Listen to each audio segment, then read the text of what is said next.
overview of what's in here and what I've been working on, and then yeah, we can talk a bit more about it casually, and I can show you some things. So it's this main room in here, and then there's a room of films through there. And what you're looking at is, yeah, the outcome of my residency. I'm a visual artist, but I don't have one specific medium I work in.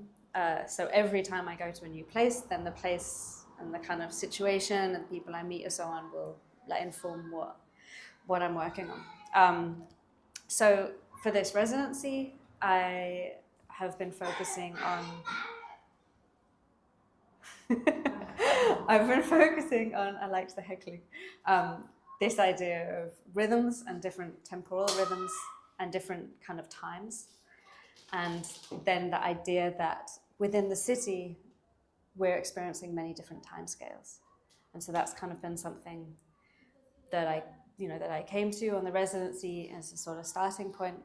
And in my practice more widely, I work a lot with this notion of time. And we have like the time of our watches, clock time, but there's also many different temporalities we're subject to, like as our bodies contain their own clocks. And then we have geological time around us, meteorological time, and so on.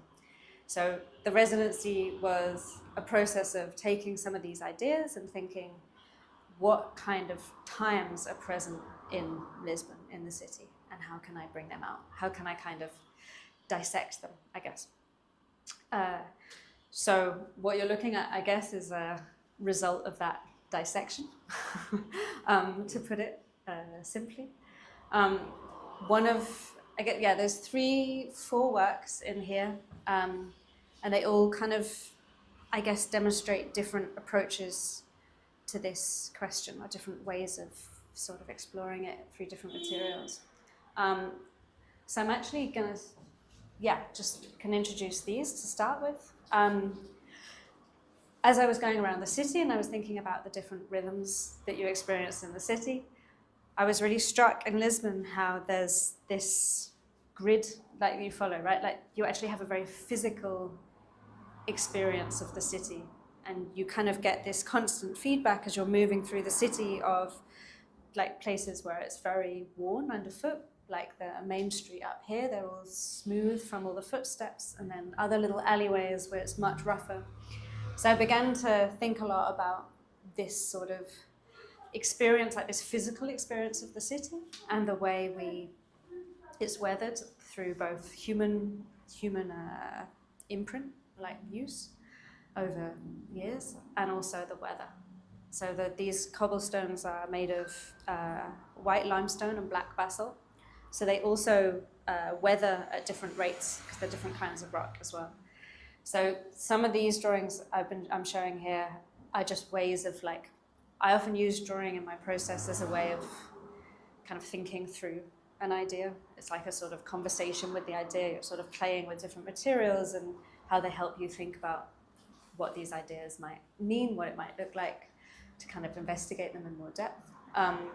So these sort of explore this idea of the stones and ways they're weathered, but also this notion of a grid which holds things together. And so this kind of was a starting point because it's this idea of this mix between the fluidity of our experience and our surroundings, and then the sort of rigid structure that a city constitutes, at least at the beginning, obviously. It then kind of softens and gets organic and mutates and transforms. So this sort of is where this notion of this grid, which is this very clear structure which we place onto things to make sense of them or to kind of organize them, gets softened and sort of weathered underfoot. And that kind of, I guess, translates into the print, this riso print, which also explores these ideas by overlaying a drawing of the cobblestones with an image. I've been shooting a lot of footage of the currents in the, I want to call it the sea, but I know it's a river. It just doesn't feel like a river, right? On the seafront, riverfront, harbourfront. So the water, that thing, the water there. Actually, sometimes the water comes outside and sometimes goes inside. So So it's kind of, it's salty, right? It's a It's a sort of, Yeah. sweet and salt. So I kind of love the fluidity of that. Like also because of its location, there's a lot of really strong currents ripping through it. So this print was a way of taking some of those ideas of the fluidity of the grid and the kind of structure of the city and these two things in dialogue, and then trying to kind of squish them together in one image. So that's sort of these, and then actually on that note is this object here, which is an embroidered pillowcase, and this was thinking also of these ideas of the grid of the pavement and how it's softened by human use and how you could sort of create an object that like accelerates that process, and thinking about a pillow and how it kind of imprints with your head. So there's this mix of like the grid and getting kind of distorted by the body.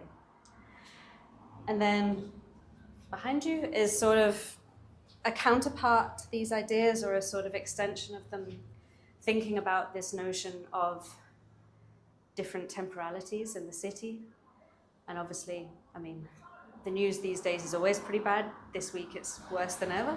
And so I was thinking about, there's this like time of the news, you know, what's happening socially, economically, environmentally, and so on, which obviously we have our phones kind of updating us all the time, but we also have what now is quite an old-fashioned object, almost, the newspaper. And I'd say that, but also it was really hard to find them some days. I had to really hunt down like where I could buy the daily newspaper. So there was this idea of this temporality, which is constant, but also in the form of a newspaper, fixed and almost redundant, because it fixes the news at a certain moment, and then, you know, as we can see from kind of this like rolling news stream we're exposed to, it sort of instantly shifts and changes. So there's these times, but then I wanted to overlay them with different kind of timescales. So there's like the geologic time of these are all rubbings from different surfaces in the city, underfoot and on the walls. So we have the rubbing of cobblestones and of tiles, like up here, and then some of the limestone walls and different surfaces. So there's this very like old time, which is also fluid. Like we don't think of the rocks underneath us or the limestone walls as changing, but they are like in motion. They're just changing at a very different time scale. And then as I began to focus on these surfaces, I also noticed these are drawings, paintings of weeds that I've collected on my walks over the last few weeks. Because again, I love this idea within the city that there's this thing that's growing kind of despite its environment, or like it's sort of this, like when you see weeds in the city, it's this reminder that things are constantly being sort of undermined, I guess, or kind of shifted, or like there's this organic thing which in its presence also tells us that there's moisture. There's obviously, it's Lisbon, we know there's moisture, everything's damp, but there's this life, and it kind of inhabits and gives life to everything else around it. So there's this time scale of the weeds, which is a very, very fast one. Then we have the time scale of the kind of geologic. And then there's also overlapped onto this puddles I've been collecting. It's been raining a lot recently, so I've been going around drawing puddles and thinking also about these moments where the city is sort of like taken over or overlapped or invaded by water, like this overspill. Again, like the weeds, it's these like moments where there's a kind of fluidity and like growth in our environment. But obviously this is like a very temporary kind of time scale. So, and then displaying them like a grid is this idea of like, again, we're thinking about like Lisbon's full of grids, right? We've got the grids underfoot, we've got the grids on all the buildings of the tiles, and yet there's sort of these like useless grids or soft grids or like distorted or changed somewhat. So that was echoing that. So this is kind of like an experiment in like some of these ideas, and I'm excited, I think, with all of them to sort of, yeah, this is like you're seeing my brain in the residency exploded into different materials and surfaces. And then, yeah, I'm gonna take it away and work on it some more, see where they go. I love this idea of the newspaper like building up these different surfaces or different times, and like seeing how much you could overload it before it sort of disintegrates. So yeah, that's a short, relatively concise introduction into some of these ideas.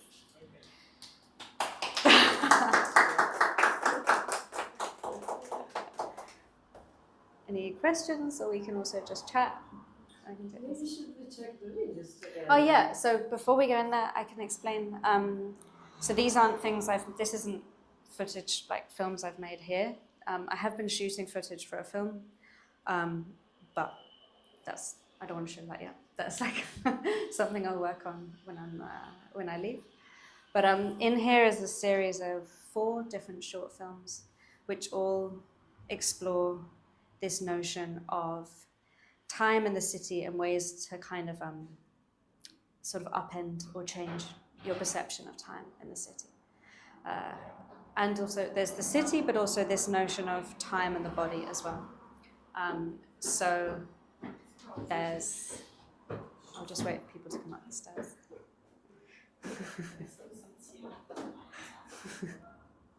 Hola. Come on in. So you can go watch them at your own pace. They're just short films.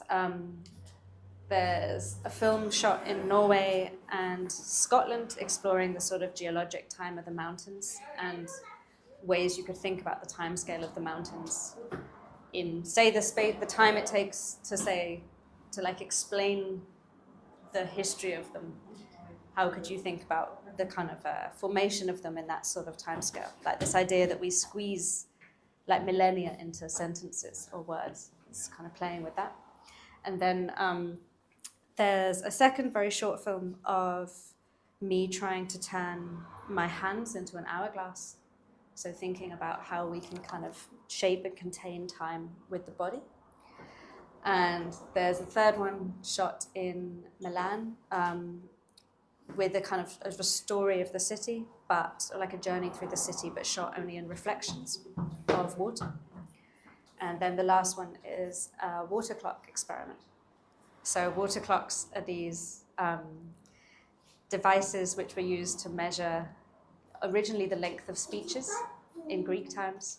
So a container with a hole in the middle would be suspended in a larger container, and you got your time of your speech was as long as it took the container to fill and sink.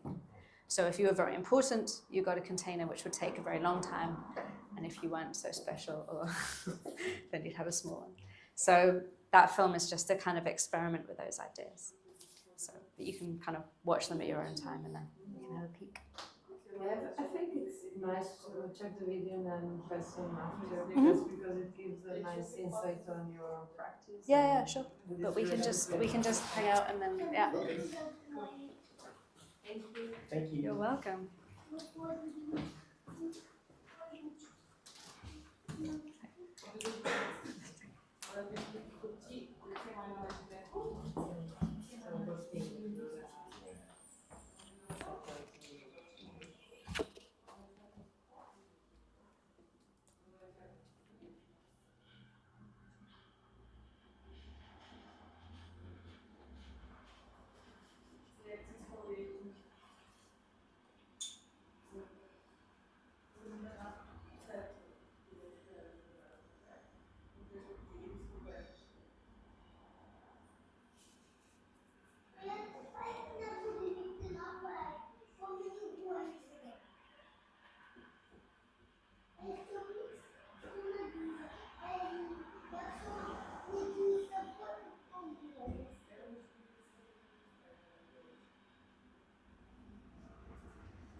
So the soundtrack to this film is also the sound of the tide, like it's sped up, the sound of the tide coming in and out. And with the like framing of it, I was also thinking about the kind of phases of the moon and this sort of. It does look like a moon. Yeah, but it was also like it's literally an experiment because I was playing with trying to construct different containers, and Did you count the time? yeah, most of them. That's the film's 5 minutes. That's just a 1 minute excerpt.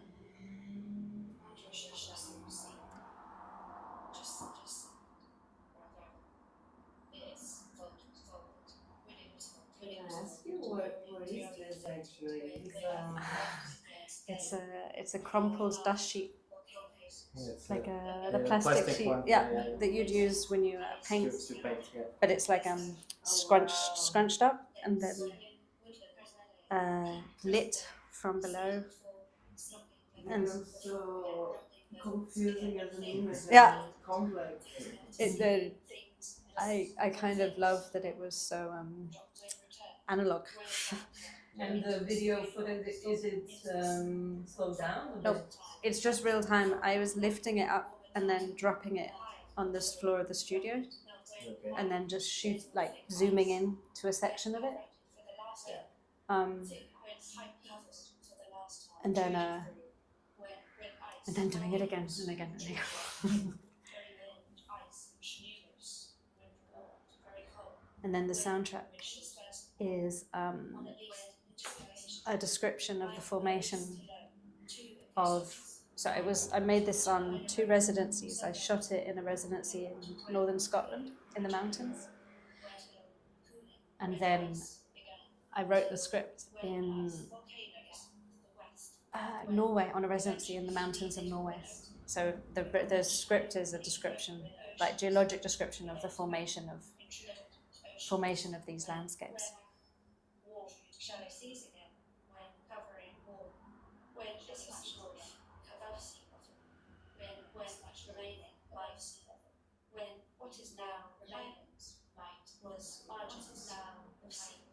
And I love how these descriptions are like, yeah, you know, and then the glaciers melted, and then the hills like eroded, and then the rivers were formed, and then there was it kind of,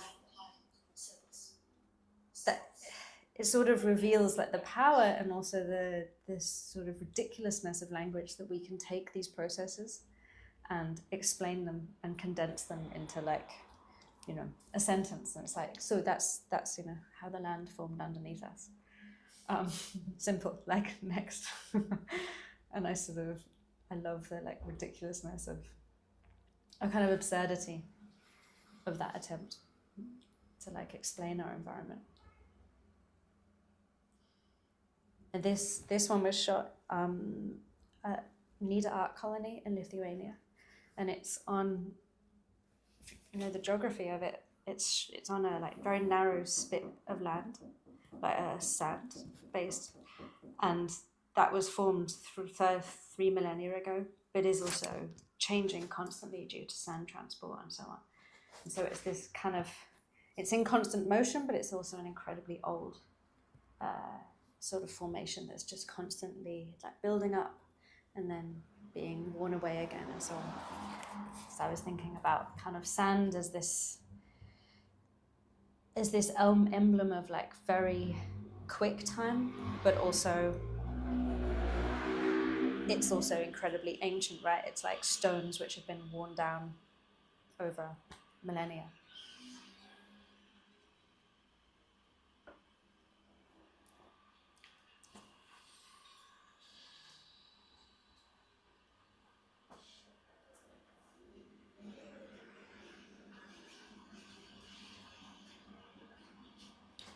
And then this film, which was shot in Milan, is shot in the, Gemma, you can correct me, the Linea dei Fontanelli, the line of the fountains, Linea dei Fontanelli, which was this huge network of canals around Milan, but most have been concreted over. and there's just 2 left in the south of the city. So I love this idea of like buried water, which also has this age in a way. It's like revealing something, or like reflecting what it sees, and also making, again, I guess like nothing much has changed. This was 2018, but like in these, like trying to kind of make fluid where we are or our environment, and think about ways you could see where you are as in flux, and like what does that do to our perception of ourselves and also our environment.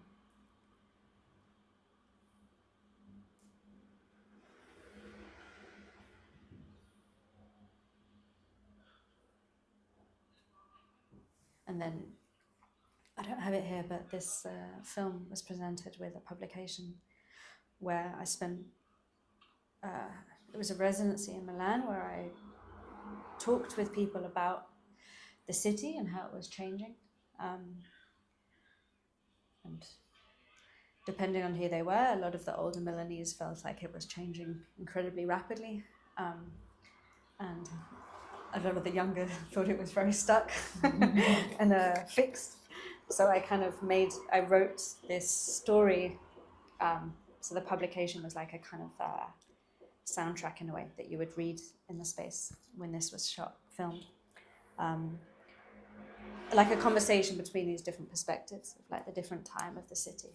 Like some people saying like it's only for fashion now, like, and others saying, I remember when I could see the mountains, but now because of the smog. And then, yeah, others feeling like everyone was really stuck in their ways.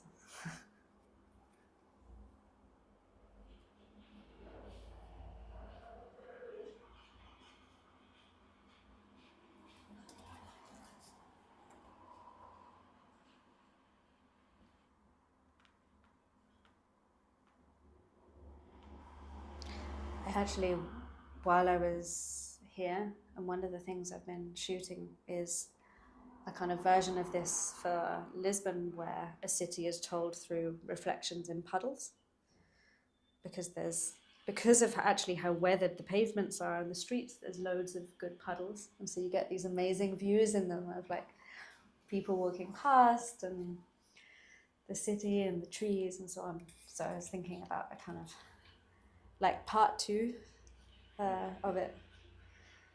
But now it's stopped raining and all the puddles have gone. So you have to choose your shooting opportunities wisely.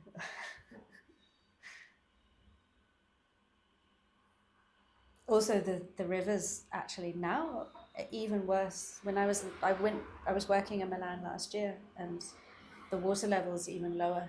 And like around Milan, it's in drought kind of almost constantly, even through winter and so on. So I feel like there's another counterpart to that, which is like these rivers themselves are beginning to kind of disappear, and like in disappearing, you're losing that perspective or like of the city. Mm-hmm.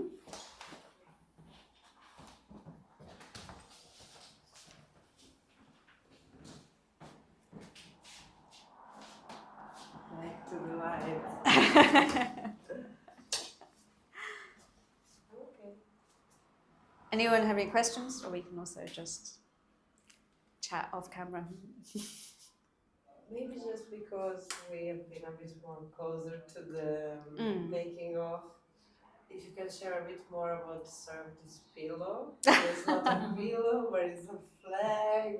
Yeah. So this is like this. We can go. This object's had a funny life, I guess. I don't think it's finished yet. Is a reason it's in the corner. I still don't feel very comfortable with it in this form. So the original idea was to make a flag, because I was thinking about how you could like make an object which speeds up the process of the weathering of the pavement grid. So like the pavement grids, like the paving stones being weathered, is something that happens over decades, longer. I'm not sure. It's limestone. Limestone is quite soft, and I was thinking about how you could make an object that would make that process like happen much quicker, and also in contact with the weather that's also weathering it. So the original idea with this was to make a flag of the grid of the paving stones, so that when it was like shown in the wind, then the wind would be moving and kind of distorting the grid and like enacting that weathering on it. And I think I still will turn it into a flag. But then when I was thinking about what the flag's made of, I liked this idea of a kind of object which also spoke to the body and like the scale of the body. And there's something also like very kind of intimate about a pillow. I don't know, like you're spending all night like very close to it, and so hence the pillowcase. And I've used embroidery a lot before because I love as a process how incredibly, no, I say I love, but how incredibly time consuming it is. So it's like this way of drawing where you really are kind of focused on the object and like really in touch with the object. So again, like embroidery, for me, whenever I see it, whenever I work with it, it has this feeling of this kind of feeling of time embedded in it, because you know that each stitch has taken kind of a duration. So now it's a pillow, and now it kind of, I think, speaks to this notion of like the body, sort of the imprint of the body on the pavement. I also wanted to do a performance, or I guess it's a very private performance, where I sleep on it and see if I can imprint my face with the pattern of the pavement grid. So this is like these are all sort of thought experiments, and some of these ideas are like dissections of some of these ideas, but this is like the most in flux. This is like still figuring out what it's going to be. But I also, how I make work often is, even with kind of finished pieces, say with these films, that they're like these, it's like a final work is where ideas kind of come up to the surface and sort of get air and exposure and meet people and have conversations. And then often those conversations and those experiences, like sharing the works, feed into it, and then the work kind of goes back under and back into the studio. So that's how I feel about all of these, but very much this little thing. Yeah. And if that answers your question about the pillow. Yeah, that's what I wanted to hear. Any other questions? Or? Maybe just an observation. It was very fun to how at the beginning of our interaction, at the beginning of the residency, it was the sensation that I got that you're into slide within like the weathering that comes from the nature, yeah, like the wind and how that changes these patterns. And I think that's what was the idea with the flag somehow. And what I sense through your exploration and being here, it's Lisbon is so dense with people that's the major part that takes into changing its landscape.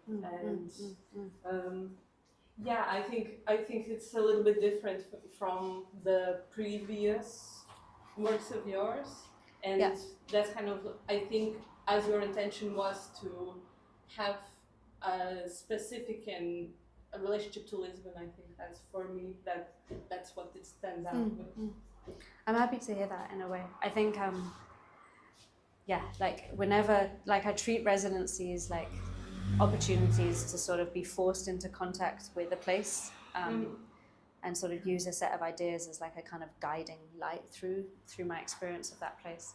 But I was surprised, because normally I work more with this like bodily experience, or like presence of the human. But being in a city, like it's so dense here, and everyone's like photographing everything. So I also started really not wanting to get my camera out, because I kind of wanted to have an experience of it in a different way. Yeah. And I'm sort of trying also to sort of ignore all that and try and focus on kind of places I could breathe amongst it in a way, Yeah, I think, yeah. because it feels as a city like it is being documented constantly and like staged constantly, right? Like it's constantly people finding the right kind of framings for their photo down a view or so on. Like you're being constantly kind of, it's like you're walking through a kind of Instagram video of someone's experience of it. So I felt very much like I wanted any work made here to have like a real materiality or like a kind of real contact with other things, like other scales, not the human in a way. So like weeds and puddles and like the pavement and the walls and like these things which I could hold on to amongst the kind of noise, I guess. But I also just didn't want to get my camera out because I didn't want to be mistaken for an influencer. Because I feel like I've never seen so many influencers or people acting like them. So I think I was sort of fascinated by that, but wanted to like find space to breathe amongst it. Didn't you let yourself be intimidated by this? No, I really was. But I think it kind of worked out because then I like just focused on other things. Yeah. I'm also curious if you kept any note of the places that you graffitied upon or made these rubbings. Did you keep track of Yeah, like originally, so I sort of imagined these, like one way I was thinking about them was like this documentation of a sort of walk or a journey through the city, but that became too simplistic, so I haven't really talked about that. So I was originally going to label them with like the street names or think like, is it all Rua São Bento? But I kind of, like then I guess they're very particularly portraits of a specific place in the city, but I didn't want to tie them to that location because then that's, like together hopefully they can just have a feeling of like the materiality of the city.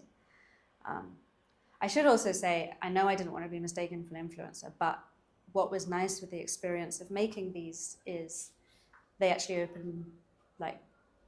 opened the opportunity to have these really strange, funny interactions, where at first people, I think, thought I was graffitiing and sort of were like wondering how to kind of approach me or literally like walk around me because the pavements are very narrow.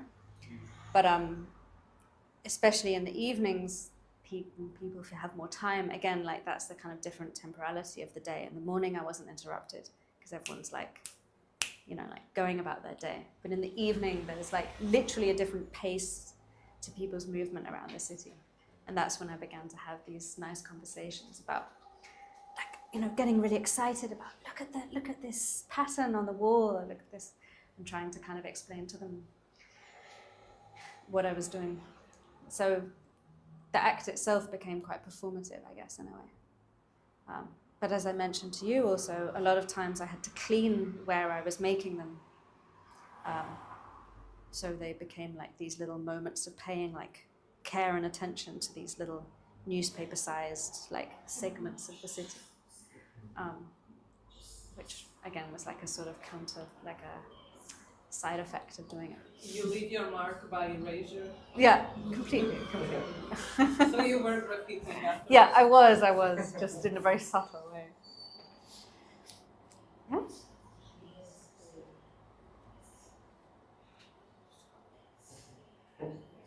Maybe I just another question about the other layer that is here. There is we are living very difficult time between Palestine and the US and everything that is happening. Did you have some sort of hidden pleasure about rubbing on top of it? Yeah, yes, I know. I didn't want him to be part of it, but unfortunately you can't avoid. You can read it. So. I know, but so actually, yeah, it's funny. Not as much as some other. No. Some other. So there definitely felt like this kind of almost cathartic like gesture of sort of erasure of like, you know, there's these times we live in which are brutal and terrifying and not just for the present moment, but they also are making us confront different timescales, like the timescale, like consequences of this genocide in Palestine, and then the consequences like for the climate in terms of Trump's policies and what that means for the environment. Hello, hola. Longer term. So we're kind of at this time where we're not just confronting the sort of brutality and terror of our present moment, but we're also confronting the legacy and the sort of future outlook of some really vastly different timescales in a way. So it felt kind of, cathartic, and also like a way of trying to process some of what's happening now, as a way of like also kind of erasing it with something that was there before and hopefully will be there afterwards, depending on what happens. So I think that's something I've been thinking a lot about in terms of how you could begin to like build up more of these layers.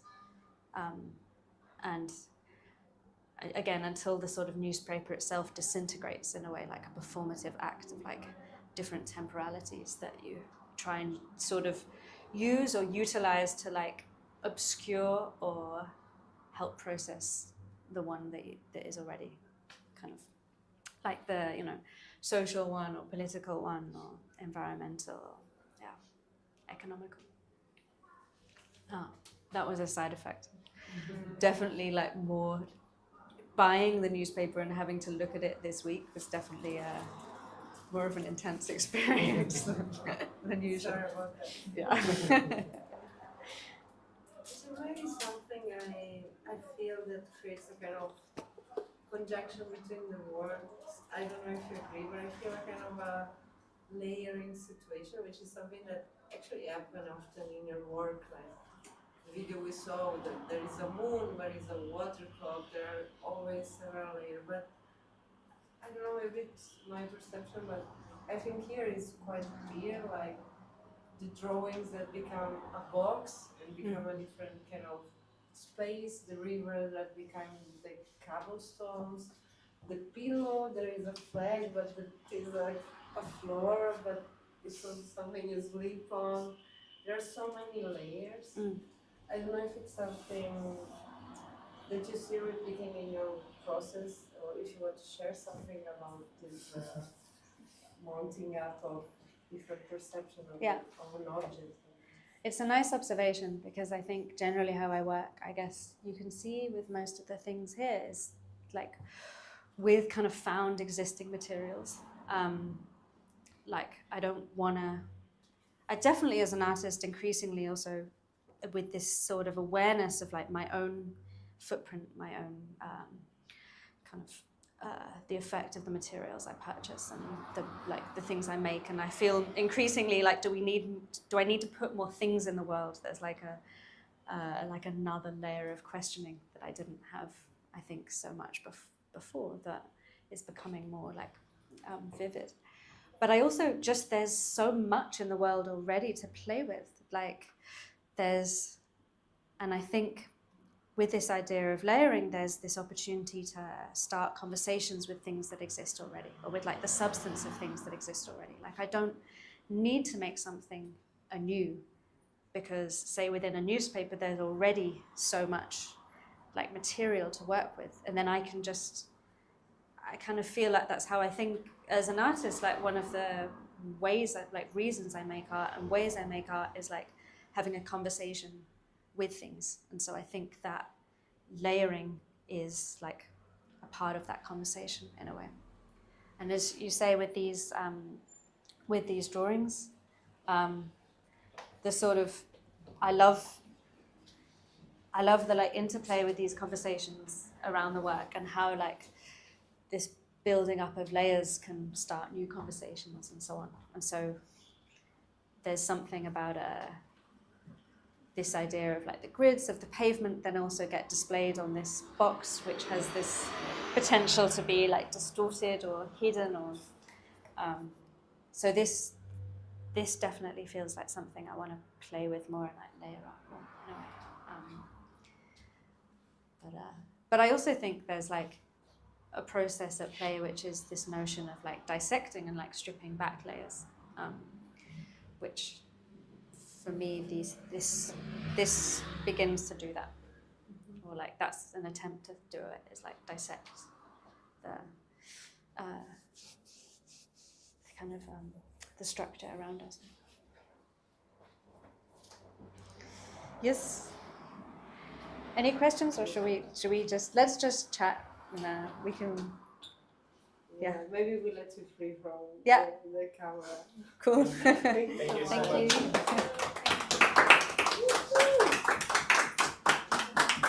Oh my God. Give you the necklace. The good luck charm.